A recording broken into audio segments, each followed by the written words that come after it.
KKN ചോലൂർ മീഡിയയിലേക്ക് ഏവർക്കും സ്വാഗതം. നമ്മൾ ഓരോരോ ദിവസങ്ങളിൽ ഇന്ന് മുതൽ നമ്മൾ ഓരോരോ ദിവസങ്ങളിൽ വ്യത്യസ്ത സമയങ്ങളിൽ ഓരോരോ ആചാരങ്ങളെയും കാഴ്ചപ്പാടുകളെ പറ്റിയുമൊക്കെയാണ് പറയാൻ ഉദ്ദേശിക്കുന്നത്. അതിനെല്ലാവരുടെയും അകമഴിഞ്ഞ സഹകരണം പ്രതീക്ഷിക്കുന്നു. ഞാൻ കുന്നത്ത് നാരായണൻ.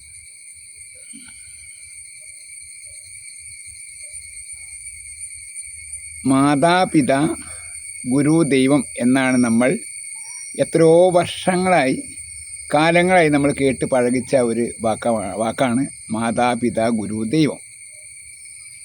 അതായത് ഏറ്റവും വലിയ ശക്തി അമ്മയാണ്, രണ്ടാമത്തെ വലിയ ശക്തി അച്ഛനാണ്, മൂന്നാമത്തെ വലിയ ശക്തി ഗുരുനാഥനാണ്, നാലാമൻ മാത്രമാണ് ആര്? ദൈവം. അപ്പോൾ ദൈവത്തിനെ സംബന്ധിച്ച് നാലാം സ്ഥാനം മാത്രമേ ഏതൊരു വ്യക്തിയുടെയും ജീവിതത്തിലുള്ളൂ. അതായത് യഥാർത്ഥത്തിൽ മകനെ തീറ്റിപ്പൂറ്റി വളർത്തി വലുതാക്കിയ അമ്മയ്ക്ക് വേണ്ടുന്ന എല്ലാ കാര്യങ്ങളും, അമ്മയ്ക്ക് വേണ്ട ശുശ്രൂഷകൾ, അമ്മയുടെ അവസാന കാലങ്ങളിൽ എല്ലാ സുഖങ്ങളും, അമ്മയ്ക്ക് വേണ്ട എല്ലാ സൗഭാഗ്യങ്ങളും, അതുപോലെ തന്നെ അച്ഛനും ചെയ്തു കൊടുക്കുന്ന മകനെ സംബന്ധിച്ച് വേറൊരു ദൈവത്തിൻ്റെ ആവശ്യമില്ല. ആ മകൻ തന്നെ ദൈവമായി മാറുകയാണ്. അതുപോലെ തന്നെ ഗുരുനാഥനെ, അറിവ് പകർന്നാളെ ഗുരുനാഥനെയും അതേമാതിരി തന്നെ കാണണമെന്നാണ് പറയാം. പക്ഷേ ഇന്ന് ഇത്തരം കാര്യങ്ങളെല്ലാവരും വിസ്മരിച്ച് അധികം ആൾക്കാർ ഇന്ന് മൊബൈലില്ല. ആർക്ക് അച്ഛനും ഇല്ല, അമ്മയില്ല, ദൈവവും ഇല്ല, ഒന്നുമില്ല, മൊബൈലാണ്. പക്ഷെ അങ്ങനെ ആണെങ്കിൽ കൂടി നല്ലൊരു വിഭാഗം ഇന്നും ക്ഷേത്രങ്ങളിൽ പോകുന്നു. എന്തിനാണ് ക്ഷേത്രങ്ങളിൽ പോകുന്നത്? ഈ നാലാം തരക്കാരനായിരിക്കുന്ന ദൈവത്തെ കാണാനാണ് പോകുന്നത്. ഒന്നാമത്തെ ആൾ മാതാവാണ്, രണ്ടാമത്തെ ആൾ പിതാവാണ്, മൂന്നാമത്തെ ആൾ ഗുരുനാഥനാണ്. ഈ മൂന്ന് ആൾക്കാരെയും മറന്നിട്ടാണ് ക്ഷേത്രത്തിൽ നാലാം തരക്കാരനായ ദൈവത്തെ കാണാൻ പോകുന്നത്. അവിടെ ചെന്നിട്ട് എന്താ പറയുക? അവിടെ പറയല്ല, ഇയാളെ വൈഭവങ്ങൾ കാണിക്കാൻ, ഇയാൾ ആരാവട്ടെ, ഒരു ആരാജാവാ, വൈഭവങ്ങൾ കാണിക്കാൻ പോകുന്നു. അവിടെ ആനയെ നടയിരുത്തുന്നു, അന്നദാനം നടത്തുന്നു. അത് ഇന്ന ആൾ ഇന്ന വക എൻ്റെ വക, ഓ ഗംഭീരമല്ലോ അല്ല. പക്ഷേ അതേ സ്ഥാനത്ത് സ്വന്തം അമ്മയ്ക്ക് വേണ്ടി അല്ല അച്ഛന് വേണ്ടി ഒന്നും ചെയ്യില്ല. അവരവരെ അനാഥാലയത്തിലോ അല്ല എവിടെയെങ്കിലും കൊണ്ടാക്കും. ഒരു ബാധ്യതയാണ്. ഉദാഹരണം പറഞ്ഞാൽ ഇന്നത്തെ 50 പൈസേൻ്റെ അവസ്ഥയാണ്. ഇന്നത്തെ 50 പൈസ എന്ന് പറഞ്ഞാൽ സർക്കാർ നിരോധിച്ചില്ല. ശരിക്കും നിയമപ്രകാരം 50 പൈസ എടുക്കണം എന്നാണ് പറയുക. പക്ഷേ ലോകത്തൊരു സ്ഥലത്തും 50 പൈസ ആർക്കും വേണ്ട, കൊണ്ടുപോകാൻ പറയും. ഇന്നത്തെ ഒരു 50 പൈസയുടെ വിലയാണ് അധിക രക്ഷിതാക്കൾക്കും സമൂഹത്തിൽ നിന്ന് അനുഭവിക്കാൻ പറ്റുന്നത്. വളരെ ദുർലഭം, മഹാഭാഗ്യവാന്മാർക്കില്ല എന്ന് പറയില്ല. അപ്പം ഞാൻ പറഞ്ഞു വരുന്നത് എന്താ വെച്ചാൽ, നമ്മളെ കൺകണ്ട ദൈവമാണ് അമ്മയും അച്ഛനും ഗുരുനാഥനും. അതിലപ്പുറത്തെ ഒരു ദൈവമില്ല. മറ്റുള്ളതൊക്കെ അമ്പലത്തിൽ പോയിട്ട് അവിടെ ആ പ്രതിഷ്ഠയെ പോലെ പോയിട്ട് കൈതൊഴുന്നു, പ്രാർത്ഥിക്കുന്നു ഒക്കെ ചെയ്യുന്നു. അതേ സ്ഥാനത്ത് സ്വന്തം അമ്മയെയോ അച്ഛനെയോ നോക്കാതെ പേരിന് വേണ്ടി ക്ഷേത്രത്തിൽ പോകുന്നു. ഇവർ ഉദ്ദേശിച്ച ഒരു ഗുണങ്ങളും കിട്ടില്ല. കാരണം സ്വന്തം അമ്മയെയും അച്ഛനെയും ഗുരുനാഥന്മാരെയും മറന്നുകൊണ്ട് ഏതൊരു വ്യക്തി എവിടെ പോയിട്ടും കാര്യമില്ല. അത് ഈശ്വരൻ എന്നൊരു ശക്തി ഉണ്ടെങ്കിൽ ആ ഈശ്വരൻ്റെ പുസ്തകത്തിൽ അത് എഴുതി വയ്ക്കും. നീ ചെയ്യേണ്ട കടമകൾ ചെയ്യാതെയാണ് നീ എന്നെ കാണാൻ വന്നത്, അതുകൊണ്ട് നിനക്ക് എൻ്റെ സ്ഥലത്തേക്ക് അഡ്മിഷൻ ഇല്ല എന്ന് ദൈവം പറയും. ദൈവമുണ്ടെങ്കിൽ പറയും. പിന്നെ ക്ഷേത്രങ്ങളിലൊക്കെ നമ്മൾ പോകുന്നു, വഴിപാട് കഴിക്കുന്നു, ഒരു അസുഖം വരുന്നു, ക്ഷേത്രത്തിൽ പോകുന്നു. ഭഗവാനെ എൻ്റെ കാലിൻ്റെ അസുഖം മാറ്റിത്തരണേ, എൻ്റെ കാലിൻ്റെ അസുഖം മാറ്റിത്തരണേ എന്ന് ഭഗവാനോട് പറഞ്ഞാൽ എങ്ങനെയാണ് ഭഗവാൻ കാലിൻ്റെ അസുഖം മാറ്റിത്തരിക? അസ്ഥിരോഗവിദഗ്ധനൊന്നല്ലല്ലോ ഭഗവാൻ. അപ്പം നമ്മൾ ഒരു വൈദ്യനെ പോയി കാണണം, അല്ലെങ്കിൽ ഡോക്ടറെ കാണണം. എല്ലിൻ്റെ ഡോക്ടറെ കാണുക, കാലിന് മുട്ടുവേദനയാച്ച ഡോക്ടറെ കാണണം. അപ്പം ആദ്യം നമ്മൾ ചെയ്യേണ്ടത് ഡോക്ടറെ പോയി കാണുകയാണ് വേണ്ടത്. ഡോക്ടറെ പോയി കണ്ട് വിദ്യാവണ്ണം ചികിത്സ നടത്തി അത്തരം കാര്യങ്ങളാണ് ചെയ്യേണ്ടത്. അല്ലാതെ ക്ഷേത്രത്തിൽ പോയിട്ട് പ്രാർത്ഥിച്ചത് കൊണ്ടോ ഇതുകൊണ്ടൊന്നും ഒരു ഗുണമില്ല. അത്രയും പൈസ പോയി, സമയം പോയി നഷ്ടപ്പെട്ടു എന്നല്ല, ഒന്നും കിട്ടാൻ പോകില്ല. അപ്പോൾ നമ്മൾ എന്ത് ചെയ്യണം? നേരിട്ട് നല്ല അതിൻ്റെ ഒരു വിദഗ്ധ ഡോക്ടറെ കണ്ട് ചെയ്യുക. അപ്പോൾ അസുഖം മാറും. അസുഖം മാറിയിട്ട് വേണമെങ്കിൽ നമുക്ക് ഭണ്ഡാരത്ത് കൊണ്ട് പൈസ ഇടേ, വിളക്കുമാല ചീട്ടാക്കേ, പുഷ്പമാലയ്ക്കൊക്കെ ചെയ്യാം വേറെ. അത് ആദ്യം അസുഖം മാറിയതിന് ശേഷം ചെയ്യുക. അത് പറയാം, ഭഗവാനെ ദൈവമേ ഞാൻ എൻ്റെ അസുഖം മാറിയിട്ടേ അങ്ങയുടെ അടുത്ത് വരുന്നുള്ളൂ എന്ന് പറയാം, അല്ലാണ്ട് വരില്ല എന്ന്. അപ്പം നമ്മൾ ആദ്യം ചെന്നൊന്നും ചെയ്യേണ്ട ആവശ്യമില്ല. മറ്റ് കൈക്കൂലി കൊടുക്കുന്ന മാതിരി ഞാൻ എന്നത് ചെയ്യുക, ഞാൻ എൻ്റെ മകളെ കല്യാണം കഴിഞ്ഞാൽ എന്നെ ഞാൻ ചെയ്തോളാം, അല്ല എൻ്റെ മകന് ജോലി കിട്ടിയാൽ എന്നെ ചെയ്തോളാം, ദൈവത്തിനോട് നമ്മൾ ഓഫർ ആദ്യം കൊടുക്കുക. അതായത് എൻ്റെ മകന് ജോലി കിട്ടിയാൽ ഭഗവാനെ ഞാൻ ആ മുൻഭാഗത്തുള്ള ഗോപുരത്തിൻ്റെ എല്ലാ പ്രവൃത്തികളും എൻ്റെ വകയാണ്. എൻ്റെ മകന് സ്ഥിരമായിട്ട് ജോലി കിട്ടിക്കഴിഞ്ഞാൽ ഗോപുരത്തിൻ്റെ പ്രവൃത്തി എൻ്റെ വകയാണ് എന്ന് പറയാണ്. അപ്പോൾ ഇവിടെ സ്വാഭാവികമായിട്ടും ഈശ്വരൻ എന്ന് പറഞ്ഞ ശക്തി മനുഷ്യൻ്റെ എന്താ പറയുക, മനുഷ്യൻ്റെ അടുത്ത് നിന്ന് പലതും കിട്ടാൻ വേണ്ടി ആഗ്രഹിച്ച് നിൽക്കുന്ന ഒരു വ്യക്തിയായിട്ട് മാറും ഇല്ലേ. ഞാൻ അയാളെ മകൻ്റെ ജോലി നേരെ കൊടുക്കുക, ഇല്ല എനിക്ക് ഗോപുരം ഉണ്ടാവില്ല എന്ന് ദൈവത്തിന് തോന്നുന്നു. അങ്ങനെ ഒരു ദൈവം ഉണ്ടോ? അങ്ങനെ ഒരു ദൈവമില്ല. ഈ ദൈവം എന്ന് പറഞ്ഞാൽ ഞാൻ തന്നെയാണ് ഈശ്വരൻ. ഓരോരോ വ്യക്തികളുമാണ് ഈശ്വരൻ. ഞാൻ പറഞ്ഞില്ലേ, ആ ഒരു വ്യക്തിയുടെ ഏറ്റവും വലിയ ഈശ്വരനാണ് അമ്മ, അച്ഛൻ, ഗുരുനാഥന്മാർ. അത് വലിയ ഈശ്വരനില്ല. പിന്നെ മറ്റേ ദൈവം അവിടെ ദൈവം ഇവിടെ ദൈവം എന്നൊക്കെ പറയണ്ടല്ലോ, ആ ദൈവങ്ങളൊക്കെ നമ്മൾ മിഥ്യകളാണ്, അങ്ങനൊന്നുമില്ല. അഹം ബ്രഹ്മാസ്മി എന്ന് വേദവാക്യം പറഞ്ഞു, ഞാൻ തന്നെയാകുന്നു ഈശ്വരനാ, ഞാൻ തന്നെയാകുന്നു ഈശ്വരനാ പറഞ്ഞത്. ശ്രീമദ് ഭാഗവത്ത് പറഞ്ഞത് എല്ലാ ജീവജാലങ്ങളും ഞാൻ തന്നെയാണാ. അപ്പം അങ്ങനെയൊക്കെ സത്യം അങ്ങനെ ആയിരിക്കെ പിന്നെ എന്തിനാണ് നമ്മൾ ഈ ഇത്തരം കാര്യങ്ങൾ കൂടി വെറുതെ ആവശ്യമില്ലാതെ നമ്മൾ എത്ര പണം ചിലവാക്കുന്നുണ്ട്? നമ്മൾ ഒരമ്പലത്തിൽ വഴിപാട് കഴിക്കുമ്പോൾ എത്ര പൈസ ചിലവാക്കുന്നുണ്ട്? പലതും അനവധി പൈസ ചിലവാക്കുന്നുണ്ട്. പക്ഷേ സ്വന്തം അമ്മയെയോ അച്ഛനെയോ നോക്കാൻ സന്മനസ് കാണിക്കുന്നില്ല. അങ്ങനെ ഒരുപാട് അനുഭവങ്ങൾ നമ്മുടെ മുന്നിലുണ്ട്. അപ്പം എനിക്ക് പറയാനുള്ളത് എന്താ വെച്ചാൽ, നമ്മളെല്ലാവരും നമ്മൾക്ക് ജന്മം തന്ന അച്ഛനും അമ്മയാണ്. ആ ജന്മം തന്ന അച്ഛനും അമ്മയും നമ്മൾ വിധിയാമണ്ണം വേണ്ട പ്രകാരം അവർക്ക് യാതൊരു ബുദ്ധിമുട്ടും ഇല്ലാതെ അവരെ സംരക്ഷിക്കുക എന്നുള്ളതാണ്.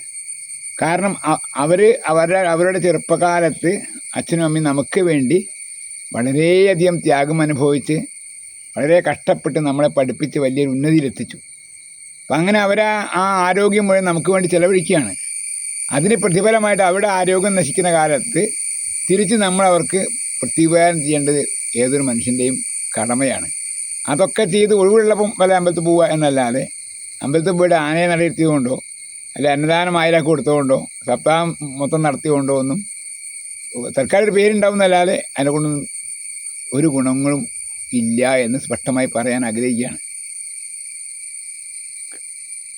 ഇപ്പം മക്കളാരും നമ്മളെ അടുത്ത് മക്കളെ വളർത്തി വലുതാക്കി അവരെ വലിയൊരു ഉയർന്ന സ്ഥിതിയിലെത്തിച്ചു വരിക. അങ്ങനെ ഈ അച്ഛന് സങ്കടമായി. കാരണം അച്ഛന് വേറെ താമസം. ഈ അച്ഛൻ മക്കളെ ഒരിക്കലും അച്ഛനെ കാണാൻ വരുന്നില്ല. അപ്പം അച്ഛൻ സന്തോഷിക്കുകയാണ് വേണ്ടത്. കാരണം ഈ അച്ഛനെ കാണാൻ മക്കൾ വരാത്തതിൻ്റെ അർത്ഥം എന്താ വെച്ചാൽ മക്കളെല്ലാവരും സ്വയം പര്യാപ്തന്മാരായി തീർന്നു എന്നാണ്. അപ്പോൾ ഈ അച്ഛൻ അവരെ വേണ്ട സമയത്ത് വിദ്യാഭ്യാസം കൊടുത്ത് അവർക്ക് സ്വയം പര്യാപ്തി നേടിക്കൊടുത്തു അച്ഛൻ. പിന്നെ അച്ഛൻ്റെ ആവശ്യം അവർക്കില്ല. അപ്പം ആ കാര്യത്തിൽ എൻ്റെ മക്കളെ ഞാൻ വേണ്ട മാതിരി സ്വയം പര്യാപ്തി നേടിക്കൊടുക്കാനുള്ള അവസ്ഥയിൽ എത്തിച്ചു എന്നുള്ള അച്ഛൻ സന്തോഷിച്ച് സുഖമായിട്ട് ആ അച്ഛന് ശേഷിച്ച കാലം അച്ഛന് സന്തോഷമായി കഴിയുക. അതേ സ്ഥാനത്ത് എപ്പോഴും അച്ഛനങ്ങനെ ബുദ്ധിമുട്ടിക്കുന്ന മക്കളാണെങ്കിലും അച്ഛ എന്ന് പറഞ്ഞാൽ അതിൻ്റെ അർത്ഥം എന്താ? ആ പിതാവ് മക്കളെ സംരക്ഷിക്കേണ്ട അല്ലെ സ്വയം പര്യാപ്തം നേടിക്കൊടുക്കേണ്ട കാര്യത്തിൽ ശരിക്ക് പരാജയപ്പെട്ടു എന്നാണ് നമ്മൾ മനസ്സിലാക്കേണ്ടത്. ഞാൻ പറഞ്ഞ കാര്യങ്ങൾ ശ്രദ്ധിക്കണം.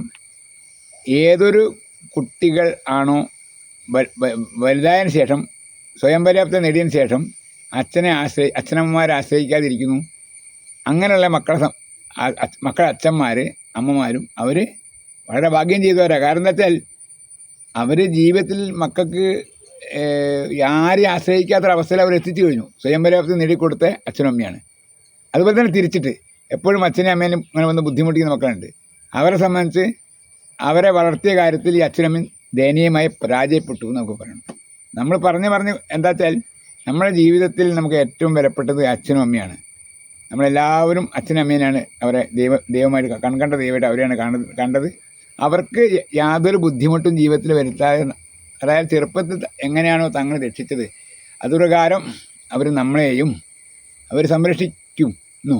അതിന് പകരമായിട്ട് അവർക്ക് വയ്യാത്തൊരവസ്ഥയിൽ നമ്മൾ തീർച്ചയായിട്ടും അവരെ സംരക്ഷിക്കണമെന്നാണ് ഈ പറഞ്ഞതിൻ്റെ ഒരു ധ്വനി. അതാണ് മാതാപിതാ ഗുരു ദൈവം തന്നെ നമ്മൾ പഠിക്കണം. ഞാൻ പറഞ്ഞ ദൈവം ഒന്നാമനും അങ്ങനെ പോകാൻ പാടില്ല. ദൈവം നാലാമനാണ്. ഈ മൂന്നാൾ കഴിഞ്ഞതിന് ശേഷമേ നാലാമുള്ളൂ. 1 മാതാ, 2 പിതാ, 3 ഗുരു, 4 മാത്രമേ. 4-ാം തരക്കാരനാണ് ദൈവം. 1-ാം തരക്കാരൻ അമ്മയാണ്, 2-ാം തരക്കാരൻ പിതാവാണ്, 3-ാം തരക്കാരൻ ഗുരുവാണ്, 4-ാം തരക്കാരൻ ആരാണ്? ദൈവം. ഈ 4-ാം തരക്കാരനാണ് ദൈവം. ആ ദൈവത്തിന് നമ്മൾ ഉദ്ദേശിച്ച കഴിവുകളൊന്നുമില്ല. നമ്മൾ ക്ഷേത്രത്തിൽ നിന്ന് പ്രാർത്ഥിക്കുന്നു. അപ്പോൾ എന്തുകൊണ്ടത് അംഗീകാരമാകുന്നു? നമ്മുടെ ഉള്ളിലുള്ള ആ ഒരു സ്വരൂപം നമ്മുടെ ഉള്ളിലുണ്ട്. ആ സ്വരൂപം തന്നെയാണ് നമുക്ക് വേണ്ട കാര്യങ്ങൾ ചെയ്തു തരുന്നത്. അല്ലാതെ അകത്ത് തണുത്ത് പറിച്ച് ശ്രീകോവിലിനുള്ളിൽ 2 മണിയെ മലര് തിന്ന് കിടക്കുന്ന ദൈവമാണോ ദൈവം? അത് ദൈവമല്ല. നോക്കൂ, എല്ലാ അമ്പലത്തിനും ദൈവത്തിൻ്റെ പ്രധാന ഭക്ഷണം പായസമാണ്. മലർനേദ്യം, മലര് എന്നൊക്കെ പറയും. മലര്, അരി വറുത്ത മലര്, അവില്, ശർക്കര, പായസം, ഇതൊക്കെയാണ് കഴിക്കുക. കാരണം അന്നത്തെ കാലത്ത് അതൊക്കെ ഉള്ളൂ. ഈ അടുത്ത കാലത്താണ് ബിരിയാണി, ഫ്രൈഡ് റൈസൊക്കെ അടുത്ത അതൊക്കെ ഇപ്പോൾ വേണേൽ കൊടുത്താൽ ഭഗവാൻ ദൈവങ്ങൾ കഴിക്കില്ല എന്ന് പറയാൻ പറ്റില്ല. ചിലപ്പോൾ കഴിക്കാൻ മതിയാവും. ആരും കൊടുത്തു നോക്കിയില്ല. അപ്പോൾ അവിടെ ആചാരത്തിൻ്റെ ഭാഗമാണ്, അങ്ങനെയാണ് തർക്കങ്ങൾ വരും. ഏതായാലും ദൈവങ്ങളൊക്കെ 4-ാം തരക്കാരാണ്. 1-ാം തരം എന്ന് പറഞ്ഞാൽ മാതാപിതാ ഗുരുദൈവം. ഈ ഒരു സത്യം നമ്മളെല്ലാവരും ഉൾക്കൊണ്ട് നമ്മൾ ജീവിതത്തിൽ മുന്നോട്ട് പോയി കഴിഞ്ഞാൽ ഒരു ബുദ്ധിമുട്ടില്ല. കാരണം അമ്മയെയും അച്ഛനെയും ഗുരുനാഥനായും ഒരിക്കലും മറക്കാൻ പാടില്ല. അവരെല്ലാ ദിവസവും ഓർക്കണം. മരിച്ചു പോയിട്ട് ആ മരിച്ചു പോയാലും ഓർക്കണം. അതിന് ജീവനോടുണ്ടെങ്കിൽ അവരെല്ലായിടത്തും ഒരു ദിവസത്തോടെ പോവുക. അവരെ കാക്ക നമസ്കരിച്ചാൽ നല്ല കാര്യമാണ്. അമ്മേ അല്ലെ അച്ഛാ അനുഗ്രഹിക്കുക, എന്നും അനുഗ്രഹം വാങ്ങുക അവരുടെ അടുത്ത്. അപ്പം അങ്ങനെ ദൈവത്തിന് പോലും ഇങ്ങനെ അനുഗ്രഹിക്കാൻ പറ്റില്ല. അത്ര ഗംഭീരമായിട്ട് ആ അനുഗ്രഹത്തിന് ശക്തി ഉണ്ടാവുന്ന 1-ാം തരക്കാരനായ അമ്മയുടെ അനുഗ്രഹമോ 4-ാം തരക്കാരനായിരിക്കുന്ന ദൈവത്തിൻ്റെ അനുഗ്രഹം ഏറ്റവും വലുത്. അത് 1-ാം തരക്കാരനായ അമ്മയുടെ അനുഗ്രഹം തന്നെ. ഈ ഒരു ബോധം നമുക്ക് എല്ലാവർക്കും ഉണ്ടാവണം. അല്ലാതെ അമ്പലത്തിൽ ചെന്ന് വഴിപാട് കഴിച്ചിട്ടൊന്നും കാര്യമില്ല. അത് നമുക്ക് പേരിന് വേണ്ടി കഴിക്കുക. അവിടെ നവീകരണ സെൻ്റ് എന്താ നിങ്ങളെ വക, എൻ്റെ വക ഒരു 5 ലക്ഷം ആയിക്കോട്ടെ, അത് കൊടുക്കുക. അതേ സ്ഥാനത്ത് അദ്ദേഹത്തിന് അമ്മ ഏതോ അനാഥാലയത്തിലോ എവിടെയോ സ്വന്തം മകനെ കാണാതെ അനാഥയായിട്ട് അല്ലെ മക്കളെ കാണാതെ അച്ഛനമ്മമാരെ എവിടെയോ കഴിയാവും. ആ സമയത്തും ഇയാൾക്കൊരു പേരുണ്ടാകാൻ വേണ്ടി ഇയാൾ ക്ഷേത്രങ്ങളിൽ പോയിട്ട് ഓരോന്ന് ചെയ്യാണ്. ഞാൻ പറഞ്ഞു വരുന്ന ഉദ്ദേശം എന്താ വെച്ചാൽ, നമുക്ക് ആദ്യം വേണ്ടത് ക്ഷേത്രത്തിൽ പോകുന്നതല്ല വേണ്ടത്. അത് പൊയ്ക്കോളൂ, വേണ്ടെന്ന് പറയില്ല.